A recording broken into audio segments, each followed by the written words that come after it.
El tema del día de hoy es herbolaria tradicional. Quiero comentarte que este tema realmente fue un poco complicado de limitarlo, porque hay tantas cosas de las cuales me gustaría hablar, que seguramente estaremos dando continuidad a estos temas en futuras exposiciones, en futuros webinars, tanto en Viajes Culturales y Yariñuki como en La Hierbera. Les estaré pasando ahí varios tips, información, haremos otros eventos. El tema del día de hoy lo había pensado de esta manera: prácticas de herbolaria tradicional, terapeutas tradicionales y padecimientos populares. Sin embargo, ya cuando me detuve a organizar toda la exposición, me di cuenta que hay muchísima información valiosa de la cual podemos hablar. Por lo tal, el día de hoy vamos a delimitar el tema únicamente para hablar sobre terapeutas tradicionales y algunas prácticas o padecimientos populares. El tema es enorme y le daremos continuidad más adelante. Solo hoy vamos a tocar estos temas, especialmente de terapeutas tradicionales. Es un sinfín de información muy valiosa que me gustaría compartir. Y bueno, antes de iniciar, sí quiero comentar que este webinar es con fines ilustrativos, académicos, de información, compartir los conocimientos y bajo ninguna circunstancia estoy recomendando o sugiriendo que sustituyas la expertise de un médico, de un especialista por alguna de estas prácticas. Todo es tu decisión y esto solamente es con la finalidad de compartir el conocimiento.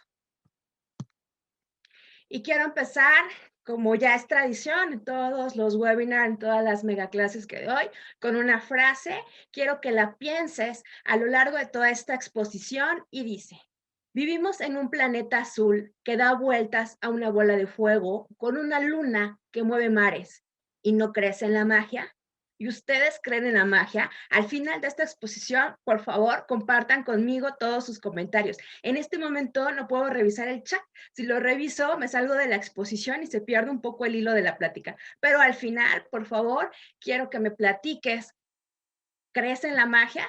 Y vamos a continuar.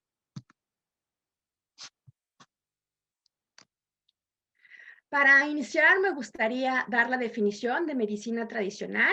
La Organización Mundial de la Salud define la medicina tradicional como la suma total de los conocimientos, capacidades y prácticas basadas en las teorías, creencias y experiencias propias de diferentes culturas, bien sea explicables o no, utilizadas para mantener la salud y prevenir, diagnosticar, mejorar o tratar enfermedades físicas y mentales. Esto es una definición de la Organización Mundial de la Salud en el 2014. En esta imagen podemos ver un mural de Diego Rivera que se llama La historia de la medicina en México. En ella, de mi lado derecho, está toda la medicina ancestral y del lado izquierdo toda la medicina moderna. Está hermoso este mural, les recomiendo que lo visiten.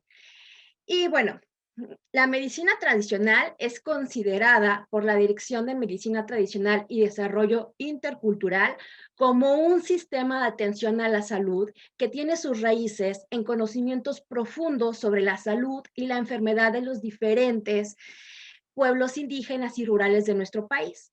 Han acumulado estos conocimientos a través de su historia, fundamentados en su cosmovisión de los pueblos originarios del país. Y bueno, existe actualmente un modelo de fortalecimiento de medicina tradicional. Por favor, si te interesa tenerlo, te puedo compartir el PDF. Por favor, envíame tu solicitud a cualquiera de los contactos que aparecen en la franja inferior azul de esta diapositiva. Y bueno, ¿qué es un terapeuta tradicional?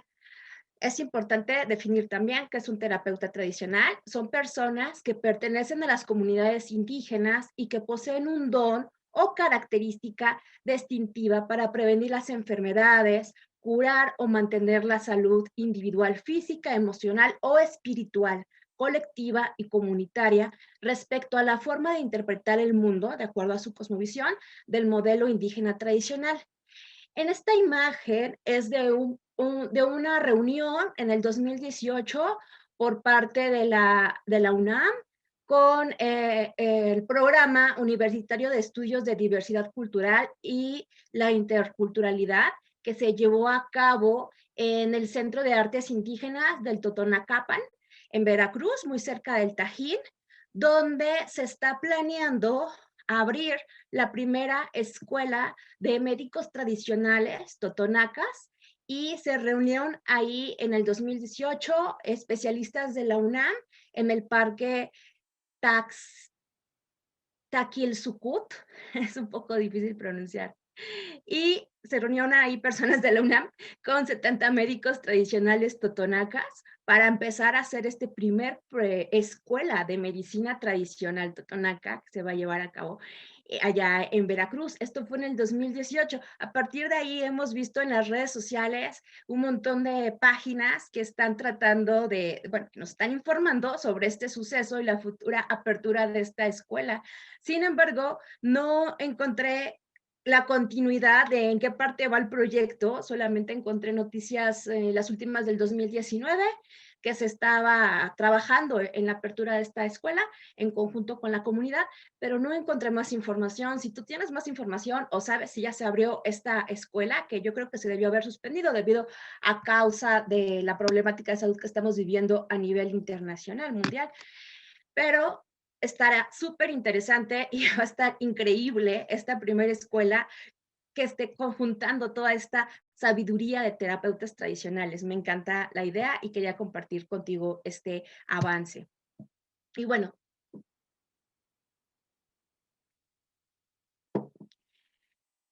voy a empezar a platicar un poco acerca de los nombres de los terapeutas tradicionales. Es muy común que a todos les digamos brujos o brujas, pero no es así. Cada uno tiene una definición. Sí tenían muy bien definido todos nuestros abuelos, nuestros antepasados, las áreas de medicina. Incluso las áreas de medicina tenían un propio nombre, y también cada terapeuta tradicional tiene un propio nombre. En esta parte de la primera entrega de exposición, donde estaremos hablando de terapeutas tradicionales, quiero tomar los más destacados o los más conocidos o usados. Sin embargo, pues sí, depende de cada cultura y de cada zona geográfica en el país, se les dan un nombre diferente. En primera instancia, tenemos al curandero. Un curandero es toda persona que ejerce como sanador y es un ser elegido por las deidades y debe cumplir con su mandato. Se les reconoce con cualidades especiales y sus conocimientos dependerán de lo que él decida dedicarse o de los conocimientos familiares que herede y de las experiencias personales que adquiera a lo largo de su vida. Puede ser curandero general o especialista en alguna parte del cuerpo o en alguna disciplina. Entonces, curandero es como lo general. Después tenemos al huesero o sobador.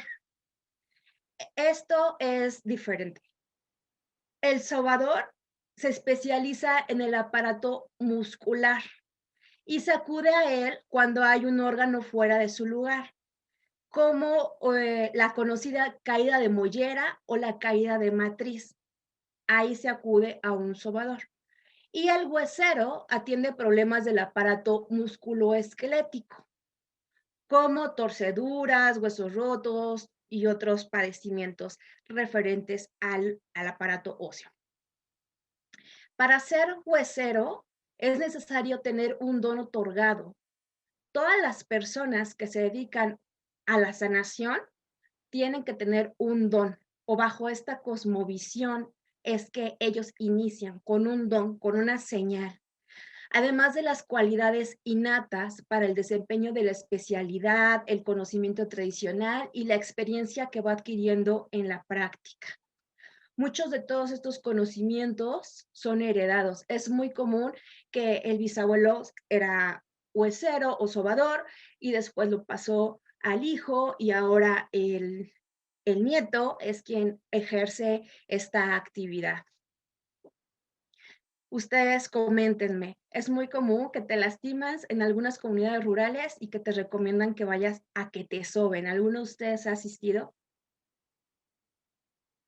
Yo debo confesar que sí.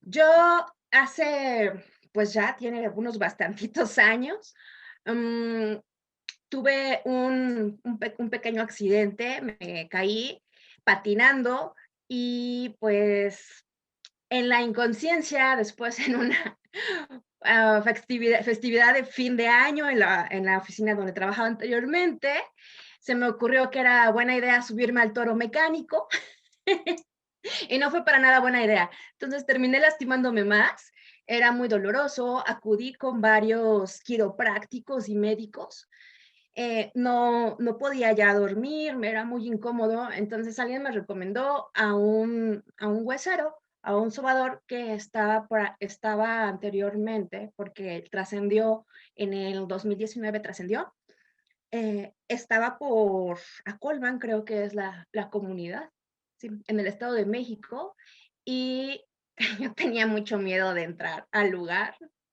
y de que me sobaran, y de que me tronaran. Entonces, llegamos y fui la primera en entrar, con miedo y todo, fui la primera en entrar del grupo que íbamos, y solamente me dijo: "Recuéstate de lado, descúbrete la cintura", y de repente, el tronido se escuchó hasta la sala de espera junto con un pequeño grito, pero no fue de dolor, fue de susto desde de cuando escuché el tronido.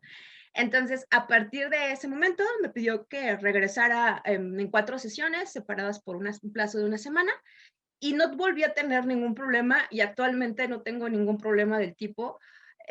Lamentablemente, o afortunadamente, no sé, depende de la cosmovisión de cada uno de ustedes, este señor trascendió en el 2019. En el 2019 regresamos a buscarlo y nos llevamos la mala noticia de que ya había trascendido. Pero estas prácticas se siguen llevando a cabo de manera normal para muchas comunidades. Ahora les quiero hablar de la partera o comadrona.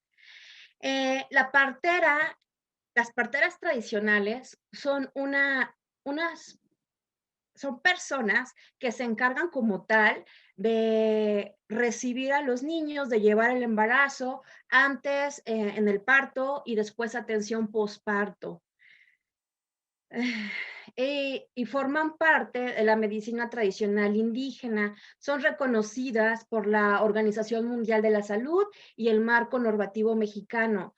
Actualmente existen asociaciones como la Red Mexicana de Parteras Autónomas y la Escuela de Partería que se llama CASA, que con sede en Guanajuato, quienes han ayudado a diferentes estados a abrir programas como en Guerrero, San Luis Potosí, Morelos y Oaxaca. Y también existe actualmente ya la certificación, digamos, o por la Secretaría de Salud y el régimen de oportunidades del Instituto Mexicano de Seguro Social.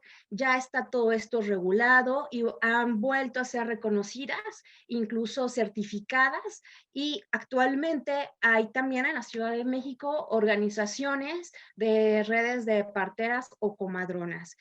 Si te interesa conocer un poco más sobre la guía de autorización para ser partera, igual puedes contactarme y te la envío. Pertenece a la Secretaría de Salud, o si no, igual puedes buscarla. Con mucho gusto yo te la envío. Escríbeme a las redes sociales que aparecen, al mail o al teléfono que está aquí. Y bueno, en México existen unas 15,000 parteras registradas y el 70% son indígenas. El término partera comadrona en la región maya se les dice Nohoshna, que significa la gran madre. Y para los zapotecas es Shunakshi, que significa la que ayuda a las personas a llegar a la tierra.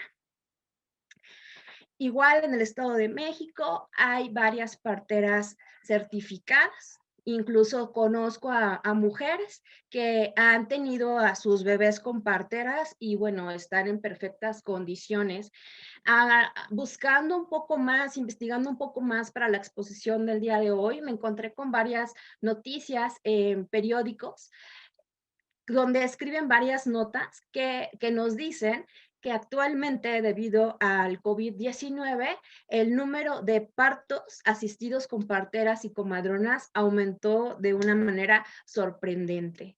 Entonces, de verdad que es asombroso y respetado esta labor de estas mujeres y este conocimiento que se ha preservado a lo largo de todos estos años, porque actualmente en la situación que estamos atravesando están siendo de gran utilidad y de gran valor para todas las mujeres de México.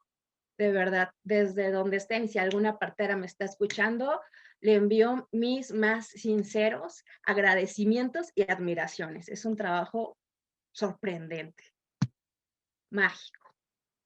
Y bueno, también existe el término de hierbera o hierbero, y es la o el terapeuta tradicional que es reconocido por la utilización de plantas medicinales como su principal recurso terapéutico.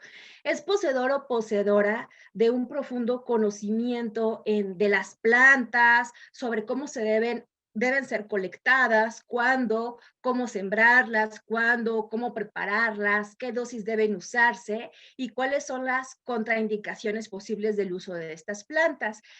Además, esta práctica terapéutica puede ser basada en plantas, pero también se puede ampliar con diferentes rituales, rezos y la utilización de otros recursos complementarios, no solamente las plantas. En esta imagen estamos viendo una foto de Sabina con unos hongos, y si ustedes quieren igual escribirme, les puedo enviar el enlace de un documental que hicieron de Sabina cuando todavía estaba en vida, y es súper interesante cómo hace toda esta mezcla sobre los conocimientos indígenas y la religión católica. En este documental se puede observar a ella haciendo este trabajo de sanación con los hongos, y también acompañada de rezos. Rezos como Padre Nuestro, Ave María y algunas otras palabras en su lengua natal, en su lengua madre. Está súper interesante este documental. La siguiente persona de la que quiero hablar es el granicero.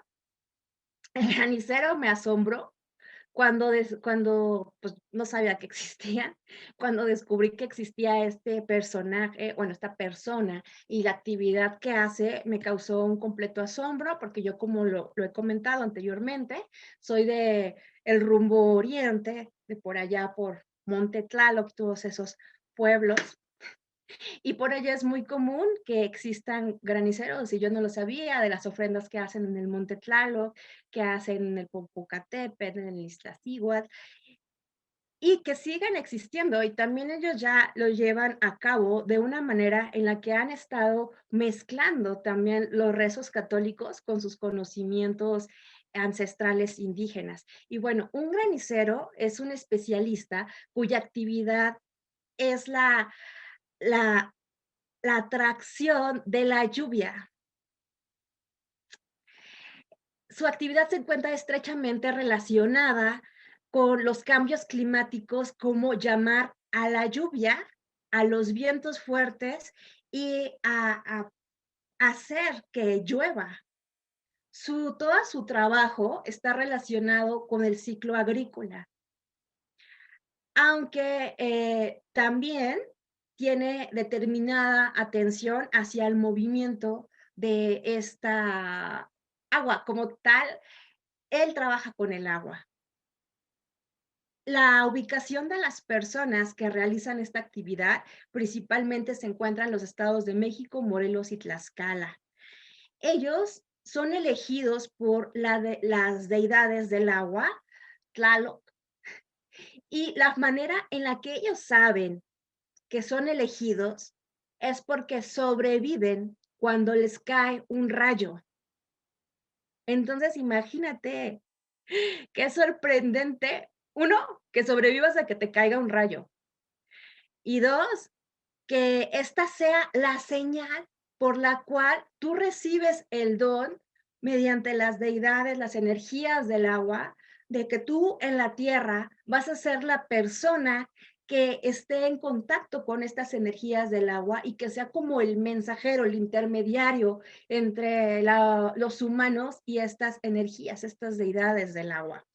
Otra manera en la que pueden saber si ellos son elegidos para llevar esta actividad es mediante sueños, donde les digan que son ellos los elegidos y después tal vez ellos reciban un rayo para atestiguarlo o para comprobarlo. Y también la tercera opción es que ellos sean hijos de una persona que fue o es granicero. También existen mujeres, o sea, esta actividad no es exclusiva para los hombres, también existen mujeres que pueden ser graniceras, ¿no? Que son los que llaman la lluvia. Hacen una ceremonia de petición para la lluvia a principios de mayo y después hacen una ceremonia de agradecimiento por la lluvia y por las cosechas a principios de noviembre. Y todo esto va relacionado con las fechas del calendario y las veintenas mexicas. Se me hace una actividad bien sorprendente porque va mezclando todo este conocimiento y todas estas tradiciones y de alguna otra manera han sobrevivido mediante esta mezcla.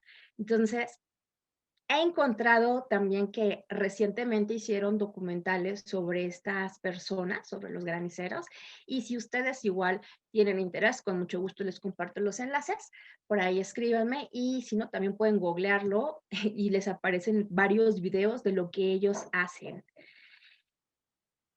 ¿Qué opinan? A mí me sorprendió bastante. Yo no sabía que existía esto.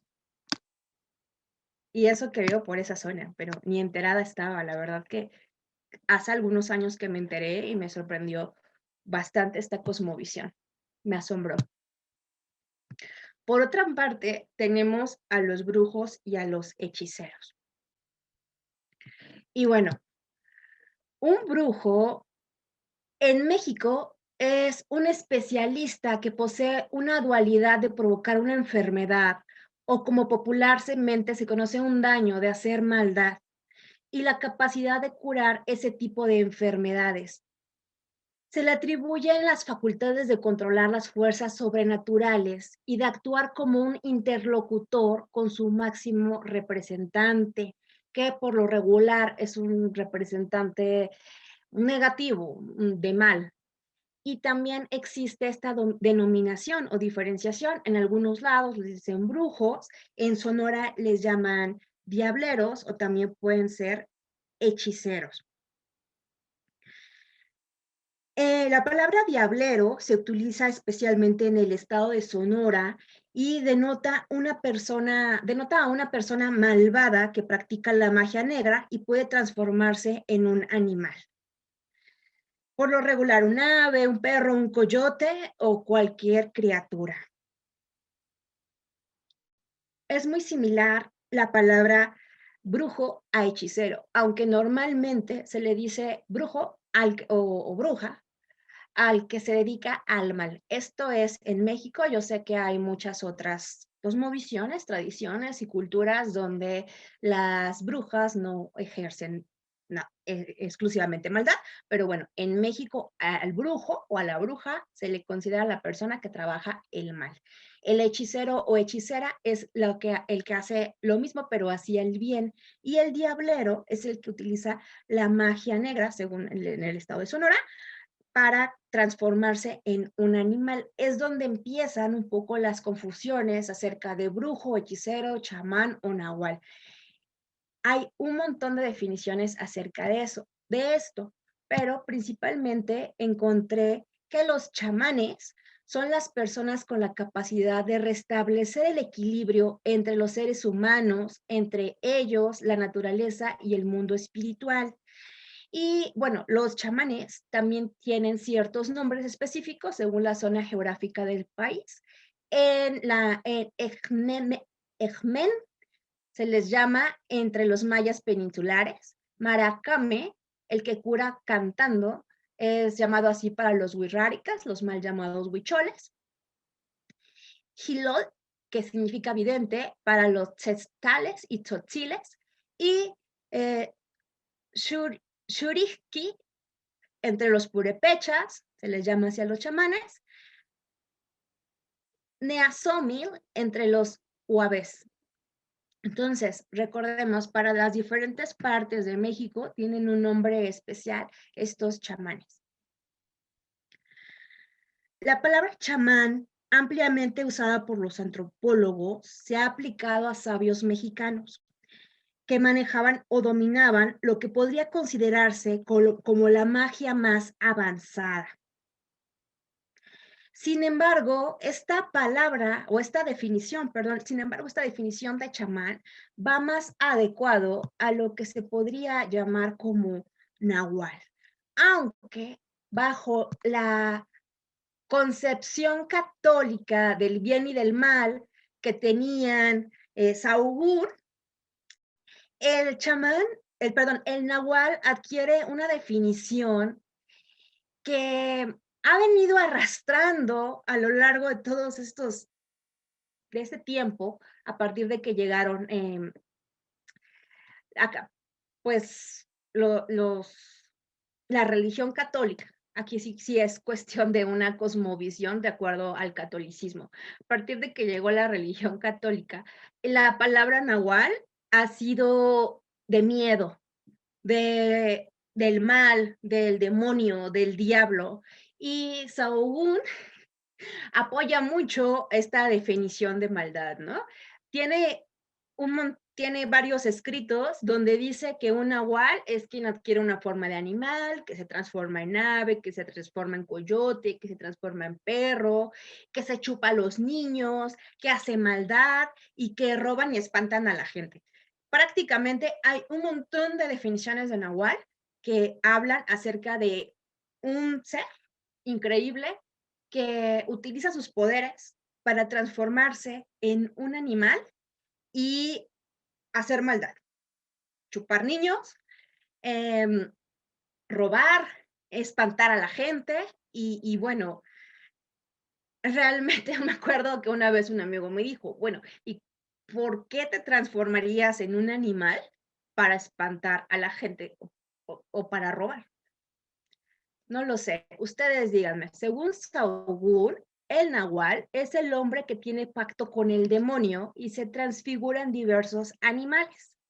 Y por odio desea muerte a los otros, usando hechicerías y muchos maleficios contra ellos, por lo cual él viene a mucha pobreza y tanta que aún no alcanza tras qué parar, ni un pan para comer en su casa. Al fin, en él se junta toda la pobreza y miseria que anda siempre mal aventurado. Otro escrito de Sahagún acerca del nahual dice, el nahuali, propiamente llamado brujo, que de noche espanta a los hombres y chupa a los niños. El que es curioso de este oficio, bien se le entiende cualquier cosa de hechizos y para usar de ellos es agudo y astuto, aprovecha y no daña. El que es maléfico y pestífero de este oficio hace daño a los cuerpos con los dichos hechizos y saca de juicio y ahora es embaidor y encantador. O sea que ya en este segundo escrito, Sahagún dice que existen dos tipos de nahual, los que lo utilizan para mal y los que lo utilizan para bien. ¿Tú qué opinas? ¿Lo ocupaba para bien o lo ocupaban para mal? Al estar buscando información sobre esta definición de nahual, he encontrado que está muy catolizado, no sé si existe esa palabra, pero bueno, todas las definiciones van muy orientadas hacia tener miedo de estas personas. Sin embargo, también existe otra corriente que dice que eran los más altos sacerdotes, hechiceros, magos, o las personas con más estudio y más entendimiento y capaces de llevar a su máxima expresión tanto su tonal como su nahual y de esta manera podían tener un gran poder, mm, digámoslo, esotérico, que ellos podrían controlar y manejar. Entonces, bien es sabido que todas estas descripciones que hicieron los cronistas cuando llegaron al territorio mexicano están hechas bajo su cosmovisión católica y su manera de entender el bien y el mal, y que todo lo que no era su Dios era el diablo. Entonces, a mí me parece que bien podría haber sido una persona muy sabia, con conocimientos muy específicos y avanzados, y que efectivamente los podría ocupar para alguna cuestión benéfica o para una cuestión no tan positiva para ciertas personas, bajo la iniciativa o el pensamiento de que no existe un mal general para todos, ¿no? Que para lo que algunos es bueno, para otros puede ser malo. Y tal vez a partir de aquí fue que se vino interpretando de una manera incorrecta esta definición de qué es un nahual.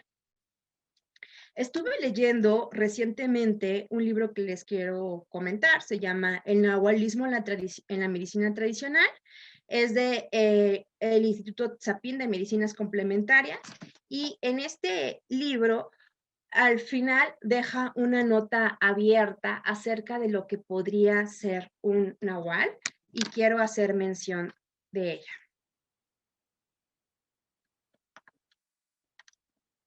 Dice, es posible, entendiendo a las enseñanzas de Don Juan, que al potenciar el tonal y suprimir al nahual, surjan esos sentimientos de soledad y frustración que no sabemos a qué atribuir.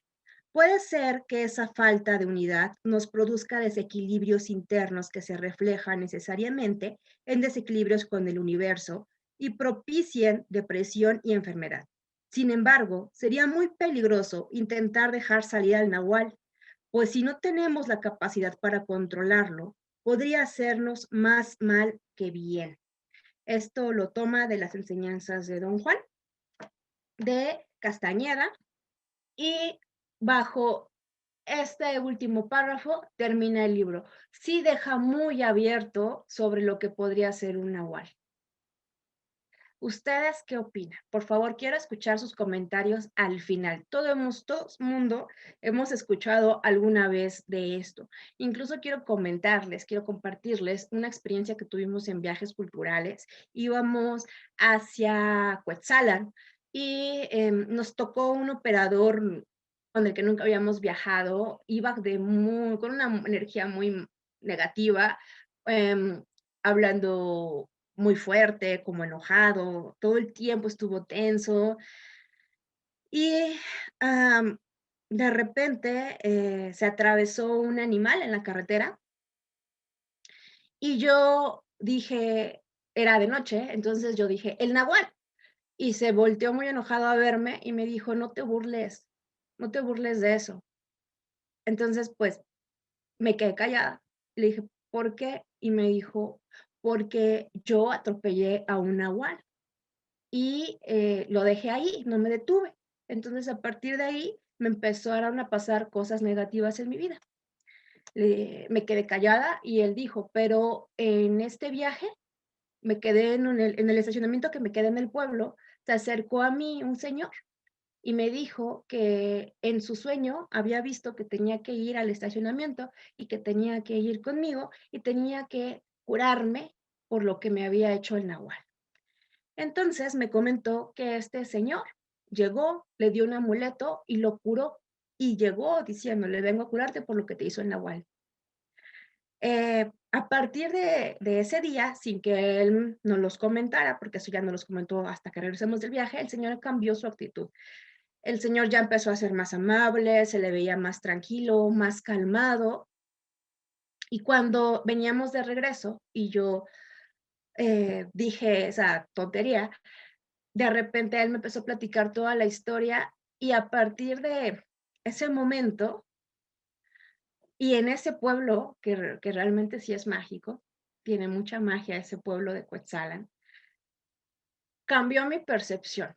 Yo les he comentado en anteriores ocasiones que antes de viajes culturales yo no creía en nada, pero después visitando todos estos pueblos y conociendo tanta gente que se dedica a algún tipo de sanación y que tiene y preserva muchos conocimientos ancestrales, mi visión cambió por completo. Antes de viajes culturales yo no creía en nada, ahora creo que todo puede ser posible. Bueno, ahora quiero hablarles del Tonalpo Uke. Este es como un tipo de adivinador y realiza su práctica curativa a partir de su capacidad intuitiva o mágica de conocer los orígenes del problema y su tratamiento y todos los aspectos relacionados con la suerte de una persona. Utiliza métodos materiales y simbólicos en sus adivinaciones, como los sueños, los granos del maíz, el humo y diferentes herramientas. El término de Tonalpouque es la persona que interpreta los signos y los números en circunstancias como el nacimiento, el matrimonio, la partida de los comerciantes o monarcas a tierras lejanas y la elección de jefes. Esto lo hace mediante la interpretación de, del tonal powali, del tonal powali. Y cuando, bueno, basándose en que cuando una persona nace, adquiere o le es dado la energía del momento en el que nace.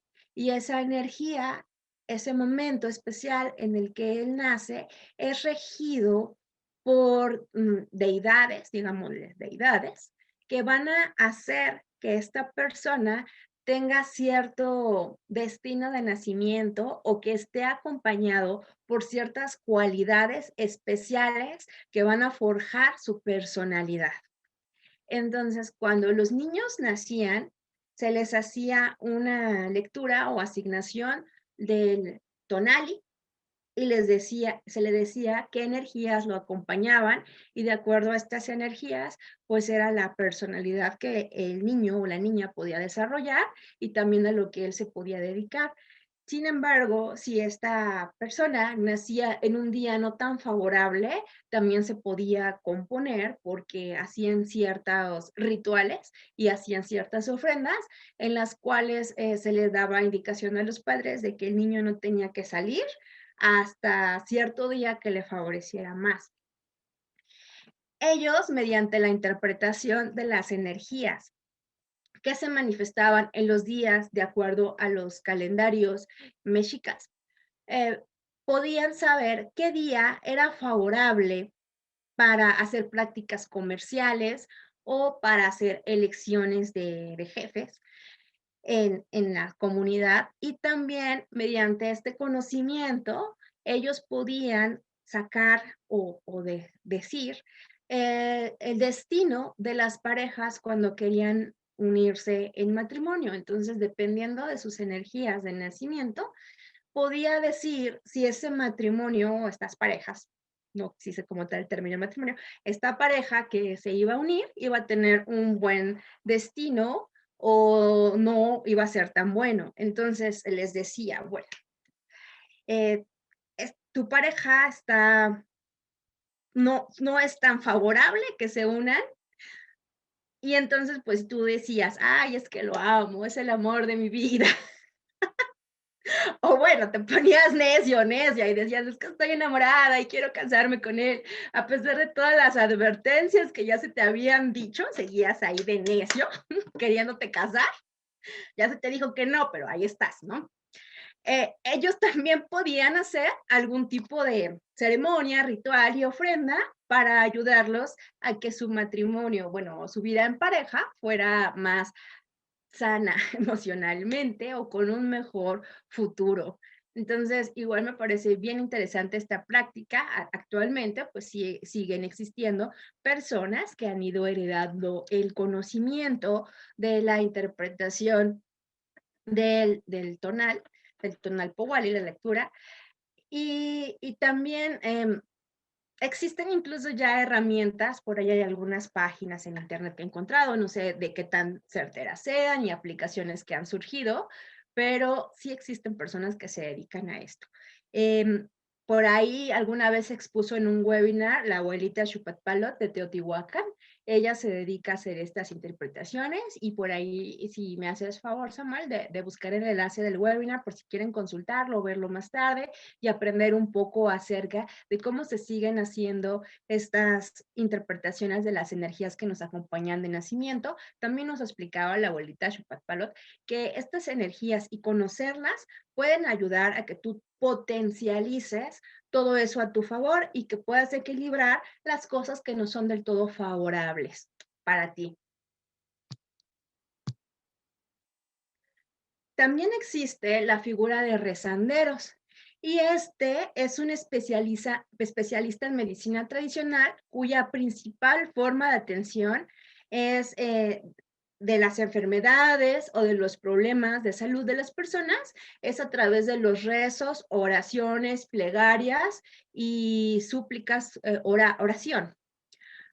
Y en ocasiones o cumple el trabajo o el papel que hace un sacerdote en los funerales y fiestas religiosas. En lugar de solicitar a un sacerdote, bueno, van los rezanderos en las ceremonias de funerales o en las fiestas religiosas para hacer oración. Y la presencia de estas figuras principalmente se da en los estados de Sonora, Sinaloa y pues desde allá hasta Chiapas, ¿no? Prácticamente en toda la República tenemos estas figuras de personas que son rezanderos o rezanderas y que van a hacer oración. Es muy común a muchas personas que se dedican a esto, incluso en la Ciudad de México, en los funerales, pues sí nos hemos encontrado a varias personas que llegan a hacer oración en lugar de un sacerdote. Y existe otro término que se llama chupador. Para esta persona no encontré una imagen que pudiera explicar de manera visual lo que ellos hacen, así que solamente esto es como un fin de no dejar la plantilla sin imagen. Es un zoom del mural de Diego Rivera, que les comenté en un inicio. Y bueno, un chupador es un terapeuta tradicional que utiliza como principal técnica terapéutica succionar o chupar como tal el objeto colocado o la maldad colocada en el cuerpo de una persona mediante brujería. Esto es lo que hace. Y es una práctica terapéutica de ascendencia prehispánica. En la actualidad está restringida en algunos estados. No encontré muchos datos de por qué la prohibieron, solamente que bueno, en algunos estados ha sido prohibida y como tal, sí me han platicado personas que han estado presenciando cómo se lleva a cabo esta práctica y sí, mediante algún trabajo de limpieza, lo que hace la persona es succionar y sacar del cuerpo la maldad de que la brujería,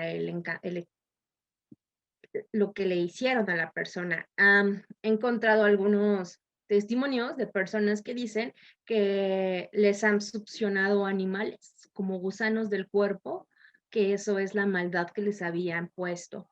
Pero bueno, no encontré mucha información que yo pudiera decir que es de una fuente primaria acerca de la definición de esta persona. No quiere decir que no exista. Si tú conoces alguna, igual al final podrías comentárnosla. Y bueno, hasta aquí quiero que retomemos la primera frase con la que iniciamos la plática. Vivimos en un planeta azul que da vueltas a una bola de fuego, con una luna que mueve mares y no crees en la magia.